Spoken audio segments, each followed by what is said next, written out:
জুলাই গণঅভ্যুত্থানে রাজধানীর চানখারপুলে শিক্ষার্থী আনাজ সহ ৬ হত্যার ঘটনায় মানবতাবিরোধী অপরাধের মামলায় ডিএমপির সাবেক কমিশনার হাবিবুর রহমান সহ ৩ জনের মৃত্যুদণ্ড দিয়েছে ট্রাইব্যুনাল। আদালত এলাকায় নিরাপত্তা জোরদার করা হয়েছে। মৃত্যুদণ্ডপ্রাপ্ত আসামিরা হলেন ঢাকা মহানগর পুলিশের ডিএমপি সাবেক কমিশনার হাবিবুর রহমান, সাবেক যুগ্ম কমিশনার সুদীপ কুমার চক্রবর্তী, রমনা অঞ্চলের সাবেক অতিরিক্ত উপ কমিশনার শাহ আলম মোহাম্মদ আক্তারুল ইসলাম, পলাতক রমনা অঞ্চলের সাবেক সহকারী কমিশনার মোহাম্মদ ইমরুলের ৬ বছর আর বাকি ৩ জনের প্রত্যেককে ৩ বছর করে কারাদণ্ড দিয়েছে আন্তর্জাতিক অপরাধ ট্রাইব্যুনাল। রায় ঘোষণার আগে কারাগারে থাকা ৪ আসামিকে সকালেই ট্রাইব্যুনালে আনা হয়। ট্রাইব্যুনালে উপস্থিত নিহতদের স্বজনদের উপস্থিতিতেই রায় ঘোষণা করেন বিচারিক প্যানেল। এর আগে গত ২০ জানুয়ারি এই মামলার রায় দেওয়ার কথা থাকলেও রায় প্রস্তুত না হওয়ায় তা পিছিয়ে আজকের দিন ঠিক করা হয়। এই মামলার ৮ আসামির মধ্যে হাবিবুর সহ ৪ আসামি পলাতক রয়েছেন। গণঅভ্যুত্থানে আওয়ামী লীগ সরকারের পতনের দিন ২০২৪ সালের ৫ আগস্ট চানখারপুলে পুলিশের গুলিতে নিহত হন শাহরিয়ার খান আনাজ সহ ৬ জন।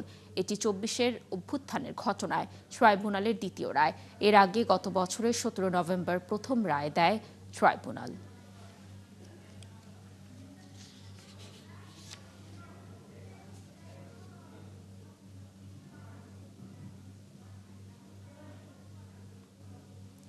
দর্শক, জুলাই অভ্যুত্থানে রাজধানীর চানখারপুলে ৬ হত্যা মামলার রায়ে সাবেক ডিএমপি কমিশনার হাবিবুর রহমান সহ ৩ জনকে মৃত্যুদণ্ড দিয়েছে ট্রাইব্যুনাল। বেলা ১২:৩০টার দিকেই আদেশ দেওয়া হয়েছে। দর্শক, ট্রাইব্যুনালের তথ্য সংগ্রহ করছেন আমাদের সহকর্মী মাইনুল মারুফ। এই মুহূর্তে তিনি কথা বলছেন আসামি পক্ষের আইনজীবীদের সাথে। আমরা সরাসরি চলে যাচ্ছি সেখানে।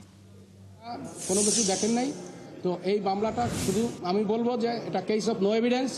এবং ঘটনার বিষয়ে বলতে গেলে যে এরা শুধু কনস্টেবল, এরা তাদের উপস্থিতিটাই প্রমাণ করে শুধুমাত্র। তারা কোনোভাবেই এই ঘটনার সাথে তাদের বিরুদ্ধে যে অভিযোগ আনা হয়েছে তারা সম্পূর্ণ নির্দোষ, নিরপরাধ। আমরা সংক্ষুব্ধ, আমরা উচ্চ আদালতে আপিল করবো। আমি 2 জনের পক্ষে, আমার বন্ধু ইমাদ হোসেনের পক্ষে, আমাদের ব্যারিস্টার সিফাত মাহমুদ, কনস্টেবল সুজন হোসেন এবং কনস্টেবল নাসিরুল ইসলাম। আমি কনস্টেবল, আমি এবং মোহাম্মদ আবুল হাসান এবং সিফাত মাহমুদ, আমরা কনস্টেবল সুজন এবং কনস্টেবল নাসিরুলের পক্ষে। মোহাম্মদ আবুল হাসান। আপনারা যাদের পক্ষে লড়েছেন, যাদের তো ভিডিও ফুটেজ আমরা দেখেছিলাম, মোহাম্মদ আবুল হাসান। ভিডিও ফুটেজে এখানে একজন আসামি আছে ইমাদ হোসেন ইমন, যার কোনো কিছু আসলে ফুটেজে দেখা যায় না। ওই ফুটেজগুলোতে তাকে সবসময় লাঠি হাতে দেখা গেছে, যার 3 বছরের সাজা হয়েছে। সুন্দরের বিষয়ে কি বলবেন মাননীয় এই ভিডিওগ্রাফিতে যেটা দেখা হয়েছে, একটা জিনিস হচ্ছে একটা অ্যাক্টিং, একটা জিনিস থাকে অ্যাক্টিং, সেটা তার মানে প্রমাণ করে না যে সে গুলি করেছে অথবা তার গুলিতে কেউ আহত হয়েছে। আমাদের সাক্ষীতে এবং আইও সাহেব যিনি সাক্ষী দিয়েছেন এবং আপনার PW15, PW16 তারা বলে গেছে যে এরা বিধি মোতাবেক তাদের নামে বরাদ্দকৃত যে আর্মস অ্যান্ড অ্যামিউনিশন ছিল তারা জমা দিয়েছে। কাজেই আমরা কোনো গুলি খরচ হয়নি এবং আমার আর্মস সুজনের পক্ষে লাঠি এবং ঢাল ছিল। এটা অভিনয়ের মতো বলতে পারেন, এটা অভিনয়ের মতোই বলতে।